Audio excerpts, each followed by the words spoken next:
Hello everyone, myself Shweta Yadav and welcome to Quality Education. So in today's video lecture, we are going to discuss about SAARC.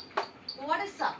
SAARC is South Asian association for regional corporation. अब जैसा कि इसके नाम से ही पता चल रहा है कि एक ऐसा कॉरपोरेशन है, एक ऐसी यूनियन है जिसमें ये जो रीजनल नेबरिंग कंट्रीज हैं ये एक दूसरे को सपोर्ट करेंगी अपने और सामने वाले के डेवलपमेंट, राइट। अच्छा, खैर इसके objective will discuss after some time, लेकिन अभी हम क्या करते हैं, अभी हम सार्क की जो कंट्रीज हैं इनके बारे में देखते हैं कि आप इन्हें कैसे याद करें। देखो क्या होता है कि जब बच्चों एग्जाम में आपके संग ये सब आता है तो आप क्या करते हो कि इन कंट्रीज के अलावा कोई दूसरी कंट्री दिखाते हो। लाइक नेपाल की जगह कोई ब्राज़ील लिख रहा है, कोई पाकिस्तान की जगह कोई और लिख रहा है, कोई ब्रिटेन लिख रहा है, समथिंग कोई भी कंट्री लिख रहा है।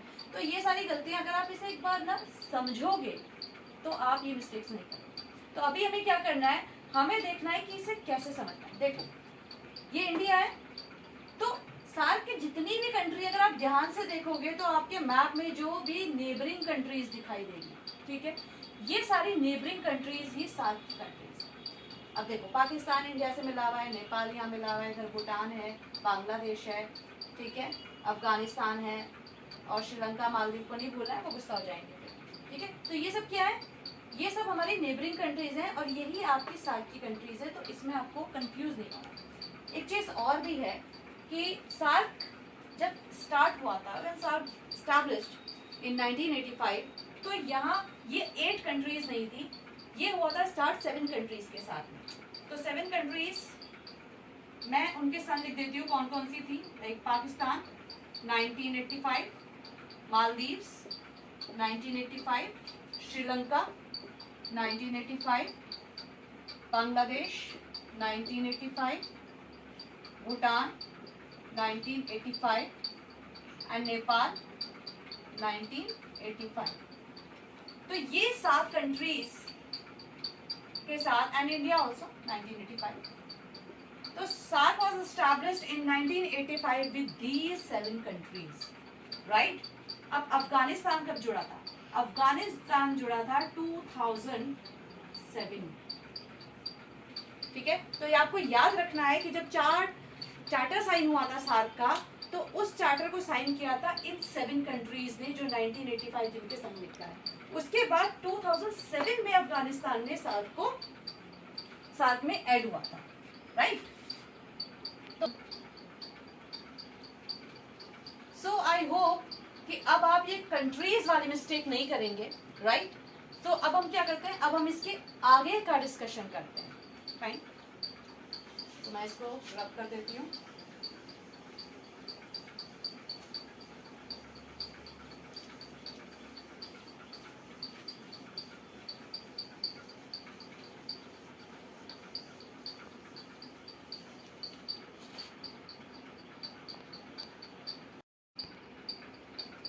So, see, SARC was established in December 1985 with 7 neighboring countries in Dhaka by signing on SARC Charter. Means ये जो SARC जब establish हुआ था तो इसने एक SARC Charter को साइन किया था, ठीक है। कब? 1985 में। कहाँ? ढाका में। अब ये 7 कंट्रीज कौन सी थी? अभी मैंने आपको थोड़ी देर पहले बताया था, मैं फिर से बता देती हूँ। Those countries India, Bhutan, Bangladesh, Nepal, Pakistan, Sri Lanka and Maldives. तो इन 7 कंट्रीज ने सार्क को एस्टैब्लिश किया था 1985 में। After that Afghanistan joined SAARC in 2007, fine.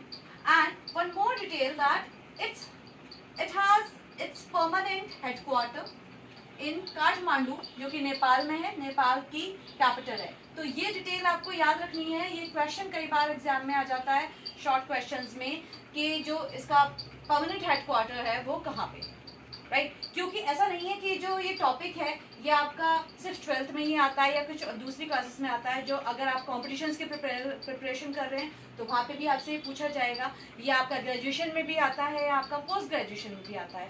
तो हर एग्जाम का जो फॉर्मेट है वो अलग अलग है। तो कुछ एग्जाम्स ऐसे होते हैं जिनमें आपसे लॉन्ग क्वेश्चंस पूछे जाते हैं, कुछ एग्जाम्स ऐसे होते हैं जिनमें शॉर्ट, वेरी शॉर्ट ऑब्जेक्टिव पूछे जाते हैं। सो यू शुड मतलब आपको जितनी भी शॉर्ट डिटेल्स हैं जो भी आप याद कर सकते हैं आपको वो सारी डिटेल्स याद कर लीजिए।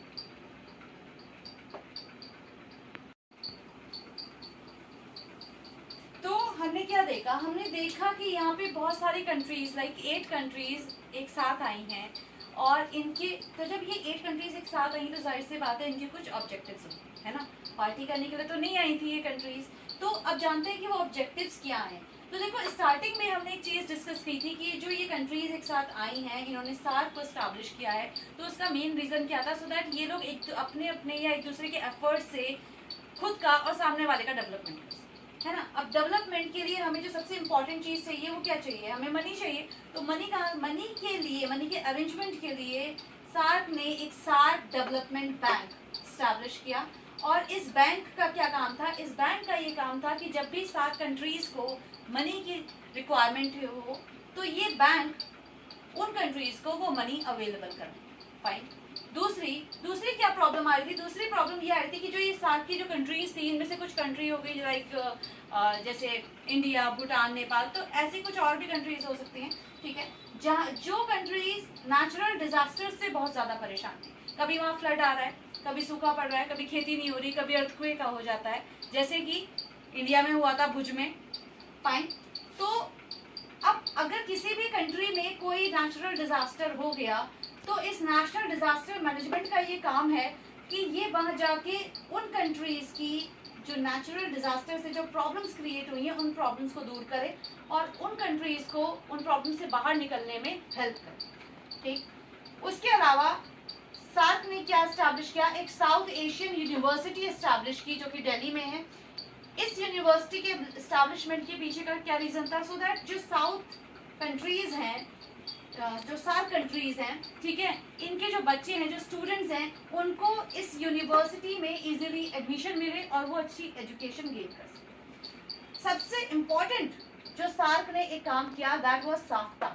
ठीक है, SAFTA means what is SAFTA, south Asian free trade agreement. तो ये जो south Asian free trade agreement है इसका मतलब हो गया कि अब ये जो सार्क की जो कंट्रीज हैं, ठीक है, इन्होंने एक एग्रीमेंट पे साइन किया 2004 में जो कि इफेक्ट में आया 2006 में। इस एग्रीमेंट के से ये फायदा हुआ कि इन कंट्रीज को आपस में ट्रेड करने के लिए लाइक ये फ्री ट्रेड कर सकते हैं, ठीक है, इनको ट्रेड करने में कोई प्रॉब्लम नहीं है, कोई पैसा इनका खर्च नहीं हो रहा है, टैक्स वगैरह ज़्यादा पे नहीं करना पड़ रहा है, ठीक है, तो बहुत ज़्यादा इनको हेल्प हो गई इस साफ्टा से।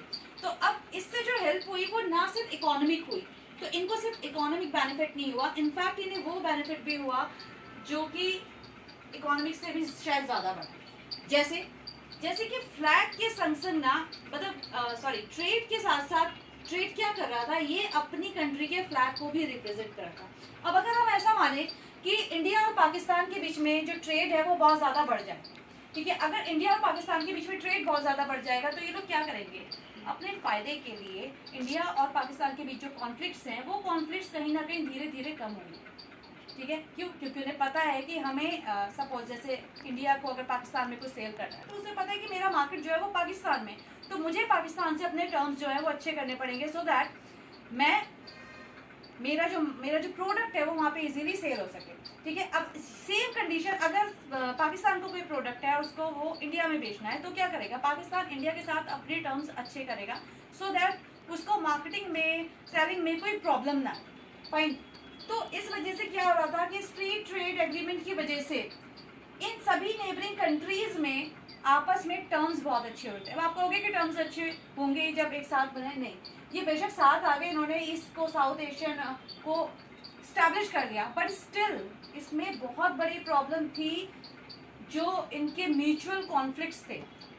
ठीक है, अभी आगे जब चैलेंजेस हम पढ़ेंगे तो उसमें हम देखेंगे कि जितनी भी हमारी कंट्रीज हैं सार्क की, इन सभी के बीच में कोई ना कोई म्यूचुअल ऐसा कॉन्फ्लिक्ट है जिसकी वजह से सार्क ज़्यादा जो है जिस बेनिफिट के थॉट के साथ इसका एस्टैब्लिशमेंट हुआ था वो बेनिफिट्स एक्चुअली उसको नहीं मिल रहे।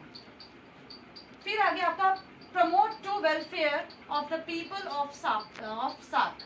ठीक है, तो अब लोग वहाँ सार्क के जो लोगों को उनके वेलफेयर को प्रमोट कैसे करेंगे, तो देखो इन सब के लिए हम ये सारे काम करें। हमने एक bank SAARC development bank open करा है, नेचुरल डिजास्टर से निपटने के लिए नेशनल डिजास्टर मैनेजमेंट बना लिया, ठीक है, यूनिवर्सिटी ओपन हो गई, साफ्टा ओपन हो गया। फिर वो आपका स्ट्रेंथन कलेक्टिव सेल्फ रिलायंस।